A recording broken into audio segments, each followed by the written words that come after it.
অনেক মানুষই ভাবে প্রতারণা মানেই শুধু মিথ্যা কথা বলাই, কিন্তু না। প্রতারণা অনেক সময় শুরু হয় তুলনা করা থেকে।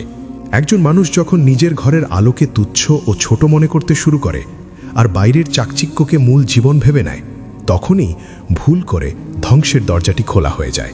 মানুষের জীবনে দারিদ্র্য সবসময় সর্বনাশ ডেকে আনে না, বরং অনেক সময় সর্বনাশ ডেকে আনে অসন্তুষ্টি, অহংকার আর ভুল মানুষের উপর ভরসা করা।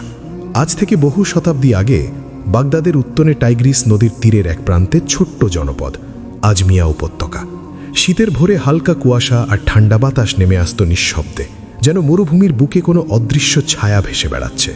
গ্রীষ্মে বাতাস বয়ে আনত উটের ঘণ্টার ধ্বনি আর দূরদেশী সওদাগরদের কাফেলার বার্তা। সেই জনপদেই বাস করত এক যুবক, নাসির আল দিন। পেশায় সে ছিল হাদ্দাদ, মানে কামার। তার হাতের ঘামে তলোয়ারের ধার জাগত, অশ্বের নাল বাঁধা হতো, আর বণিকের ভাঙা যন্ত্র নতুন প্রাণ পেত। কিন্তু তার নিজের ঘরে সোনা চাঁদি ছিল না, জমি সম্পদ ছিল না, ক্ষমতার দাপটও ছিল না।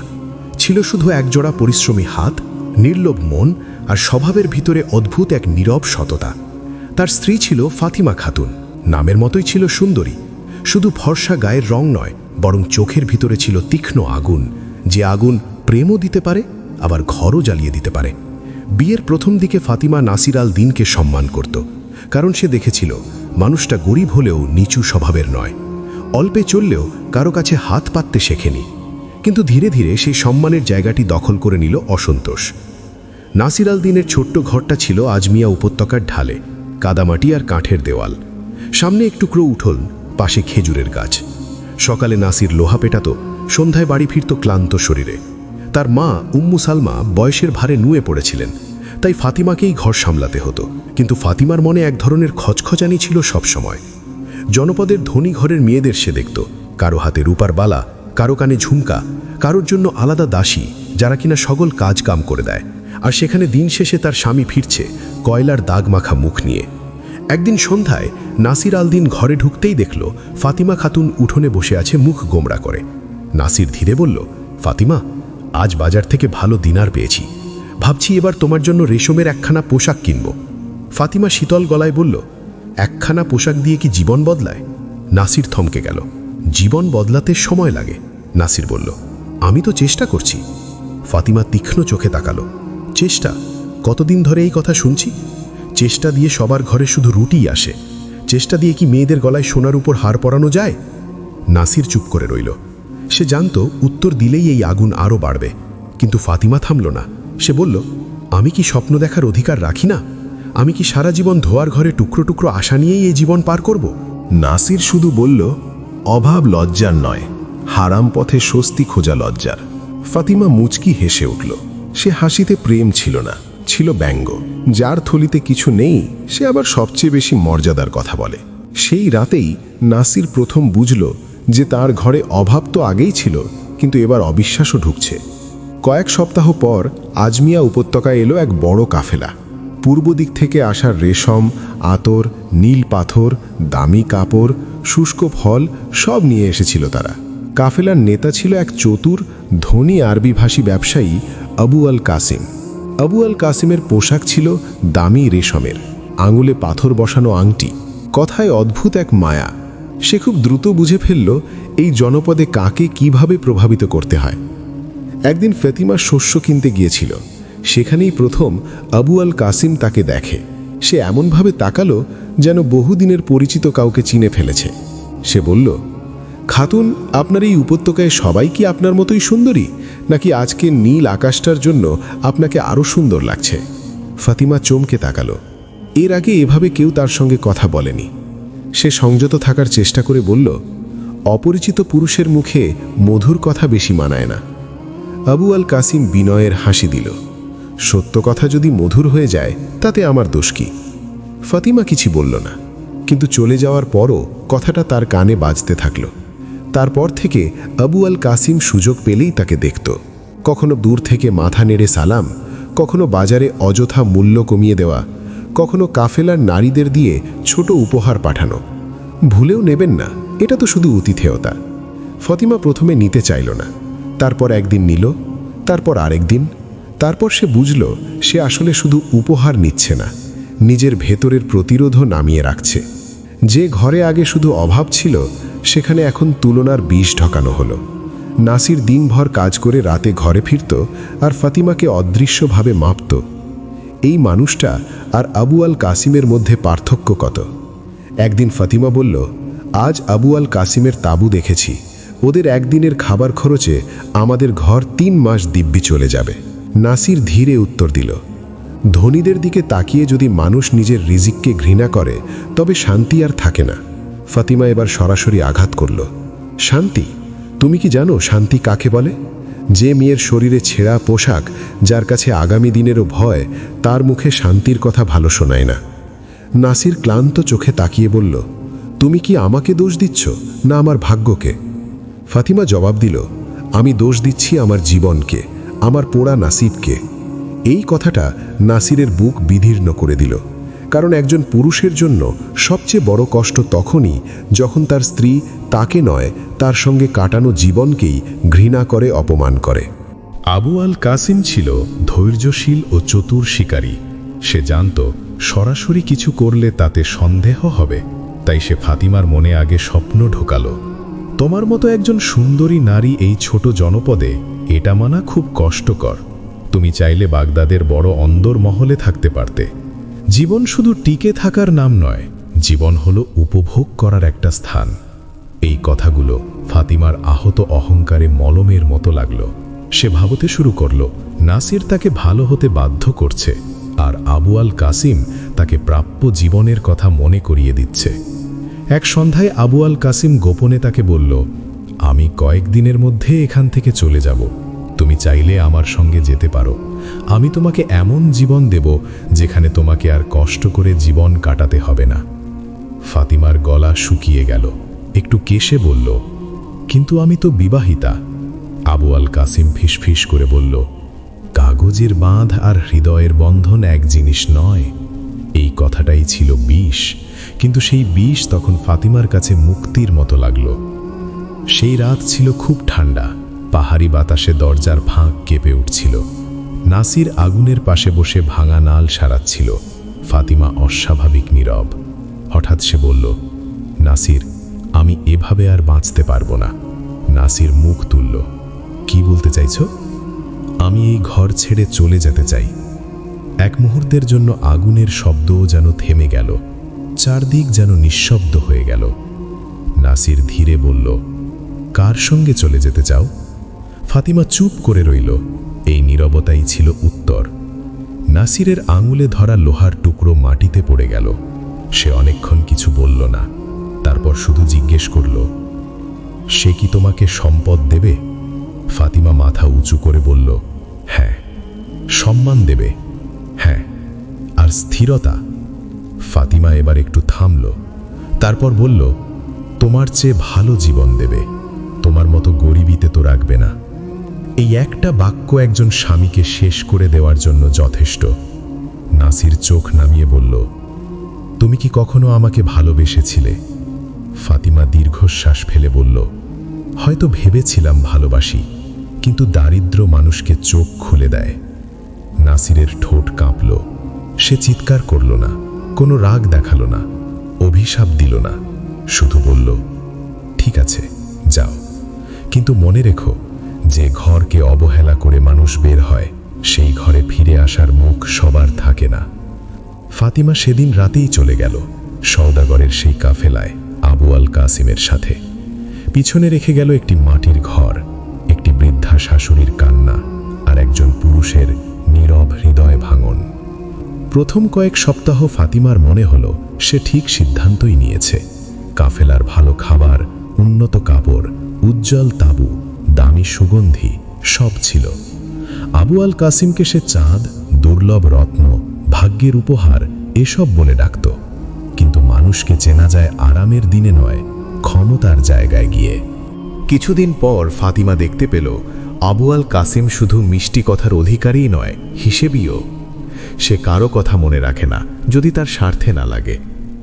এক শহর থেকে আরেক শহরে গিয়ে অন্য নারীর দিকেও সে একই দৃষ্টিতে তাকায়। একদিন ফাতিমা শুনে ফেলল আবু আল কাসিম তার সঙ্গীদের বলছে, এই মেয়েটা সুন্দর কিন্তু বড্ড আবেগী, কিছুদিন পর ও আমার জন্য বোঝা হয়ে যাবে। ফাতিমার বুক কেঁপে উঠল। সে বুঝতে পারল যাতে সে আশ্রয় ভেবেছিল সে আসলে ব্যবসায়ী, মানুষের মন যার কাছে পণ্যের মতো। সে আবু আল কাসিমকে প্রশ্ন করল, তুমি কি আমাকে বিয়ে করবে না? আবু আল কাসিম হেসে বলল, বিয়ে? তুমি তো নিজের ঘর ছেড়ে আমার সঙ্গে চলে এসেছ। যে নারী একবার ঘর ছেড়ে যেতে পারে তাকে আমি কিভাবে আমার ঘরের মান সম্মান দেব? ফাতিমার মাথায় যেন বাজ পড়ল। তুমি তো বলেছিলে অনেক কথা। আবু আল কাসিম নিষ্ঠুরভাবে বলল, ফাতিমা, সব কথা বললেই তো আর হয়ে যায় না। মানুষ আবেগে তো কত কথাই বলে, যা খুশি তাই বলে।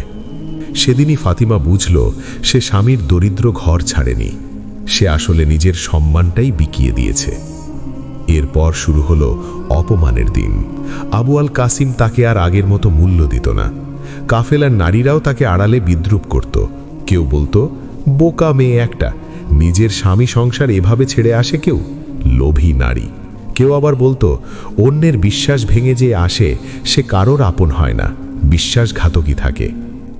একদিন বাগদাদের উপকণ্ঠে কাফেলা থামলে আবু আল কাসিম ফাতিমাকে জানালো, তুমি এখানেই থাকবে, আমি আমার গুরুত্বপূর্ণ কাজের জন্য উত্তরের বাজারে যাচ্ছি, ফিরতে সময় লাগবে। ফাতিমা দেখল অনেক দিন পার হয়ে গেল, কিন্তু আবু আর কাসিম আর ফিরে আসছে না। প্রায় 1 বছর পর ফাতিমা ফিরে এলো আজমিয়া উপত্যকায়। তীব্র গরম, আকাশ চকচকে রোদ। জনপদের মানুষ তাকে দেখে থমকে গেল। কেউ চিনল, কেউ ফিসফিস করল, কেউ আবার মুখ ফিরিয়ে নিল। নাসির আর দিনের ঘরের সামনে এসে সে দাঁড়ালো। আগের সেই মাটির ঘর, খেজুর গাছ সব আছে। নাসির দরজা খুলে তাকে দেখে স্থির হয়ে গেল। ফাতিমা মাথা নিচু করে বলল, আমি ভেতরে আসতে পারি? নাসির একটু সরে দাঁড়ালো, কিন্তু তার মুখে আনন্দের কোনো ছাপ ছিল না। ঘরে ঢুকেই ফাতিমা দেখল উম্মু সালমা নেই, চুলার পাশে তার জায়গাটা খালি। ফাতিমার গলা কেঁপে উঠল। মা? নাসির শান্ত স্বরে বলল, তুমি চলে যাওয়ার 3 মাস পর তিনি ইন্তেকাল করেছেন। শেষ দিন পর্যন্ত তিনি তোমার জন্য বদদোয়া করেননি, সব সময় তোমার কথাই বলতো। এই কথায় ফাতিমা ভেঙে পড়ল। সে হাঁটু গেড়ে বসে কাঁদতে লাগল। আমার জন্য তিনি কি খুব কষ্ট পেয়েছিলেন? নাসির উত্তর দিল, শেষ দিন পর্যন্ত তিনি তোমার নামে কোনো বদদোয়া করেননি। এই একটি বাক্য ফাতিমার বুক চিরে দিল। সে মুখ ঢেকে কাঁদতে লাগল। কিন্তু নাসির কাছে যায়নি, দূরেও সরে দাঁড়ায়নি। সে শুধু দাঁড়িয়ে রইল যেমন পাহাড় দাঁড়িয়ে থাকে ঝড়ের সামনে। অনেকক্ষণ পর ফাতিমা কাঁপা গলায় বলল, আমি কিছু চাইতে আসিনি। আমি জানি আমার কোনো অধিকার নেই। আমি শুধু বলতে এসেছি, আমি ভুল করেছি। আমি তোমাকে অপমান করেছি, তোমার ঘর ভেঙেছি, তোমার মায়েকে কষ্ট দিয়েছি। আমি যাকে জীবন ভেবেছিলাম সে আমাকে ব্যবহার করেছে। আমি যাকে গরিব ভাবতাম সেই ছিল বড়, আর যাকে বড় ভাবতাম সেই ছিল নিচু। নাসির চুপ করে শুনল। ফাতিমা মাথা নিচু করেই বলল, তুমি যদি আমাকে বের করে দাও আমি কিচ্ছু বলবো না। তুমি যদি বলো চলে যেতে, আমি চলে যাব। আমি শুধু চেয়েছিলাম তোমার সামনে একবার নিজের অপরাধ স্বীকার করে যাই। ঘরে নিঃশব্দে আগুন জ্বলছিল। তার ছোট ছোট শব্দের মধ্যে লুকিয়েছিল অসমাপ্ত জীবন। নাসির ধীরে গিয়ে চুলার পাশে রাখা এক পাত্রে পানি গরম করল। তারপর পুরনো কাঠের পিঁড়ির দিকে ইশারা করে বলল, বসো। ফাতিমা অবাক হয়ে তাকালো। সে ভেবেছিল তিরস্কার শুনবে, কিন্তু নাসিরের কণ্ঠে কোনো কোমলতা না থাকলেও নিষ্ঠুরতাও ছিল না। নাসির একটা ধোঁয়ার পাত্র এনে তার সামনে রাখল। বলল, হাত মুখ ধুয়ে নাও, পথের ধুলো আর ক্লান্তি দূর হয়ে যাবে। এই কথাটুকু শুনেই যেন ফাতিমার বুক ভেঙে ভেতর থেকে কান্না আসছে। কারণ কখনো কখনো মানুষের সবচেয়ে বড় দয়া হয় যখন সে বিচার শুরু করার আগে ধুলো মুছে নিতে বলে। সেদিন রাতে নাসির ফাতিমাকে কোনো প্রশ্ন করল না। সে শুধু পুরনো কাঠের সিন্দুক খুলে উম্মু সালামার একটি মোটা শাল বের করে তার দিকে এগিয়ে দিল। রাখো, রাতে ঠান্ডা নামবে। ফাতিমা শালটা হাতে নিয়ে স্থির হয়ে রইল। এই সেই ঘর যেখানে একদিন সে তুচ্ছতা দেখেছিল। আজ সেই ঘরের একটি পুরনো শালও তার কাছে রাজকীয় দয়ার মতো লাগছে। রাতে নাসির নিজের বিছানা দূরে পাতল। ফাতিমার জন্য চুলার পাশে আলাদা শোয়ার জায়গা করে দিল। সকালে ফজরের আগে নাসির উঠে আগুন ধরাতে গেল। দেখল ফাতিমা তার আগেই জেগে উঠেছে। চুলার পাশে বসে শুকনো কাঠ গুছিয়ে রাখছে। নাসির কিছু বলল না। দিন যেতে লাগলো। ফাতিমা নীরবে ঘর সামলাতো, উঠোন ঝাড়তো, ভাঙা মাটির হাঁড়ি মেরামত করত, চুলায় রুটি বসাতো, উম্মু সালামার কবরের পাশে গিয়ে বসে কাঁদত। আর প্রতিটি কাজে সে বুঝতে পারত পাপের পরে অনুশোচনা শুধু কান্না দিয়ে শেষ হয় না, অনুশোচনা হাতের পরিশ্রমেও প্রমাণ দিতে হয়। জনপদের মানুষ খবর পেল ফাতিমা ফিরেছে। কেউ কেউ নাসিরকে উস্কে দিতে চাইল। এক নারী ফাতিমাকে উঠোনে দেখে ফিসফিস করে বলল, দেখো দেখো, যে লোভ করে একদিন ধনীর সঙ্গে গেল সে আজ আবার ফিরে এসেছে। নাসির সে কথা শুনেও প্রতিবাদী চোখে তাকালো না। শুধু সেদিন বিকেলে বাড়ি ফিরে উঠোনের দরজাটা ভালো করে এঁটে দিল, যেন বাইরের কথা ভেতরে ঢুকতে না পারে। ফাতিমা বুঝল সে তাকে লোকসমাজে ঘোষণা দিয়ে রক্ষা করছে না, কিন্তু নিঃশব্দে অপমানের হাত থেকেও সরিয়ে রাখছে। এক সন্ধ্যায় বৃষ্টি হচ্ছিল। নাসির কাজ শেষে ভিজে ঘরে ফিরল। ফাতিমা দ্রুত এগিয়ে এসে ভেজা চাদরটি নিল, শুকনো কাপড় এগিয়ে দিল। তার হাত কাঁপছিল, যেন এখনও সে নিশ্চিত নয় এই সেবা করার অধিকার তার আছে কিনা। নাসির শুকনো কাপড় নিতে নিতে বলল, আগে ফেয়ে নাও, সারাদিন কিছু খাওনি। ফাতিমা থমকে গেল। সে ধীরে বলল, তুমি কিভাবে বুঝলে? নাসির চুলার আগুনের দিকে তাকিয়েই বলল, যে মানুষ একসময় নিজের ইচ্ছার পেছনে দৌড়ায় সে ফিরে এসে সাধারণত নিজের প্রয়োজনের কথা আর বলে না। ফাতিমার চোখ ভিজে উঠল, কিন্তু সে কান্না চেপে রাখল। সেই রাতেই বহুদিন পর প্রথমবার নাসির তাকে জিজ্ঞেস করল, সেলাইয়ের কাজ পারো? ফাতিমা বলল, হ্যাঁ, বাগদাদে শিখেছিলাম, বাঁচার জন্য শিখতে হয়েছিল। নাসির মাথা নেড়ে বলল, তাহলে কাল থেকে কাজ নেবে। জনপদের বিধবা আর গরিব মেয়েদের কাপড় মেরামত লাগে, তাদের কাছ থেকে বেশি নেবে না। ফাতিমা তাকিয়ে রইল। সে বুঝল নাসির তাকে শুধু আশ্রয় দিচ্ছে না, আবার মর্যাদার সঙ্গে বাঁচার পথও দিচ্ছে। তারপরেও সে কোনোদিন বলেনি, আমি তোমাকে ক্ষমা করেছি। বরং নাসিরের ক্ষমা ছিল এই সব ছোট ছোট কাজে। ভাঙাচুঙির জন্য নতুন দড়ি এনে দেওয়া, শীতের রাতে দরজার ফাঁক বন্ধ করে দেওয়া, তার রান্না নীরবে খেয়ে নেওয়া, লোকের সামনে তার অতীত না তোলা, আর একদিন উঠোনে দাঁড়িয়ে খুব স্বাভাবিক ভঙ্গিতে বলে ওঠা, ফাতিমা, পানি আনতে গেলে পথের পাথরে ঢাল দিয়ে যেও না, ওদিকটা বিপজ্জনক। এই সাধারণ সতর্ক বার্তাটুকুতেই ফাতিমার বুক ভেঙে যেন কান্না এলো। কারণ সে বুঝল, যে মানুষটি আমার নিরাপত্তার কথা ভাবে সে অন্তত হৃদয়ের দরজা থেকে পুরোপুরি ফেলে দেয়নি। শীত কিছুটা কমে গরম এলো। খেজুর গাছে নতুন পাতা উঠল। উঠোনের মাটি আগের মতোই ছিল, কিন্তু ঘরের বাতাস বদলে গেছে। একদিন সন্ধ্যায় ফাতিমা উম্মু সালমার পুরনো কবর থেকে ফিরে এসে নাসিরকে বলল, আমি জানি তোমার কাছে আমার কোনো দাবি নেই, তবু একটা কথা জানতে ইচ্ছে করে, তুমি কি আমাকে কোনোদিন ক্ষমা করতে পেরেছ? নাসির অনেকক্ষণ চুপ রইল। তারপর সে সরাসরি উত্তর দিল না, শুধু ভাটির আগুনে রাখা লোহার টুকরো উল্টে দিয়ে বলল, লোহা যখন আগুনে ঢোকে তখন তাকে প্রথমে ভাঙা মনে হয়, কিন্তু যদি ঠিক হাতে পড়ে সে নতুন আকার পায়। ফাতিমা স্তব্ধ হয়ে তাকিয়ে রইল।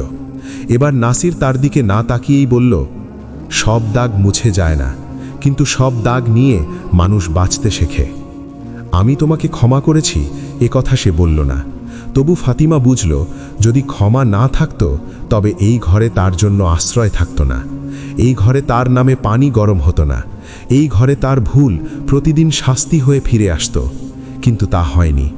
নাসির তার অপরাধ ভুলে যায়নি, শুধু সেই অপরাধকে প্রতিদিন তার মুখে মাখিয়ে দেয়নি। এটাই ছিল তার ক্ষমা। বছর ঘুরে জনপদের মানুষ আর ফাতিমাকে আগের চোখে দেখল না, কারণ সে ফিরেই শুধু আশ্রয় নেয়নি, বরং সে বদলেছিল। সে সেলাই করত গরিবের কাপড়, বিনা পয়সায় মেরামত করত অনাথ মেয়েদের জামা বানিয়ে দিত, বিধবাদের সঙ্গে বসে কাজ শিখাত, আর কখনো নিজের মুখ উঁচু করে কথা বলতো না। মানুষ বুঝল, অনুশোচনা যদি সত্যিই হয় তবে তা চোখের জলে নয়, জীবন যাপনে দেখা যায়। নাসিরও বদলেছিল। সে আগের মতোই কম কথা বলতো, কিন্তু তার নীরবতার ভেতর আর আগের সেই আহত কঠোরতা ছিল না, ছিল গভীর সংযম। একদিন বাজার থেকে ফেরার পথে এক কিশোর নাসিরকে জিজ্ঞেস করল, ওস্তাদ, ভাঙা জিনিস কি সত্যি আগের মতো হয়? নাসির একটু হেসে বলল, আগের মতো হয় না, কখনো কখনো তার চেয়েও মূল্যবান হয়, যদি ভাঙনের পর সে সত্যি বদলে যায়। দূরে দাঁড়িয়ে ফাতিমা কথাটা শুনল। তার চোখ ভিজে উঠল। সে জানত এই কথাটাই নাসিরের মুখে বলার সবচেয়ে কাছে আসা ক্ষমা। সেদিনও নাসির তাকে ডেকে বলেনি, আমি তোমাকে মাফ করে দিলাম, বরং সন্ধ্যায় ঘরে ফিরে শুধু বলেছিল, আজ রাতে আগুনটা একটু বেশি জ্বালিয়ে রেখো, বাহিরের আবহাওয়া ঠান্ডা। ফাতিমা আগুনে কাঠ দিল। তার হাত কাঁপছিল, কিন্তু সেটা আর ভয়ের কাঁপুনি ছিল না। এটা ছিল এমন একজন মানুষের সামনে দাঁড়ানোর কম্পন, যেটাকে বিচার করেও ভাঙেনি, ক্ষমা করেও তা নিয়ে গর্ব করেনি। আর সেদিন ফাতিমা প্রথম সত্যিকারে বুঝল, কিছু ক্ষমা মুখে বলা হয় না, কিছু ক্ষমা আচরণে লেখা থাকে। একটি গরম পানির পাত্রে, একটি পুরনো শালে, লোক সমাজের সামনে নীরব সুরক্ষায়। আর সেই দরজা যেটা বন্ধ করা যেত, তবুও পুরোপুরি বন্ধ করা হয়নি। তাই মনে রেখো, যে মানুষ সত্যিকারে ভালোবাসে সে সবসময় উচ্চস্বরে নিজের ক্ষমা ঘোষণা করে না। কখনো কখনো সে শুধু লজ্জিত মানুষটাকে আরেকবার বসার জায়গা দেয়, আর সেই জায়গাটুকুই হয়ে ওঠে জীবনের সবচেয়ে বড় রহমত। এই গল্প আমাদের শেখায়, অসন্তোষ, অহংকার আর ভুল মানুষের উপর ভরসা জীবনের সবচেয়ে বড় পতনের কারণ হতে পারে। দুনিয়ার চাকচিক্য সবসময় সত্যিকারের সুখ দেয় না, বরং সততা, ধৈর্য আর হালাল জীবনের মধ্যেই থাকে প্রকৃত শান্তি। একবার বিশ্বাস ভাঙলে তার দাগ থেকে যায়, কিন্তু সত্যিকারের অনুশোচনা মানুষকে বদলে দিতে পারে। আর মহান মানুষ প্রতিশোধ নয়, সংযত আচরণের মাধ্যমে ক্ষমা দেখায়।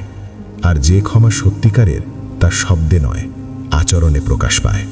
তাই সিদ্ধান্ত নেওয়ার আগে ভাবুন, আর ভুল হলে দেরি না করে ফিরে আসুন সত্যের পথে, কারণ সংশোধনের সুযোগই মানুষের সবচেয়ে বড় রহমত।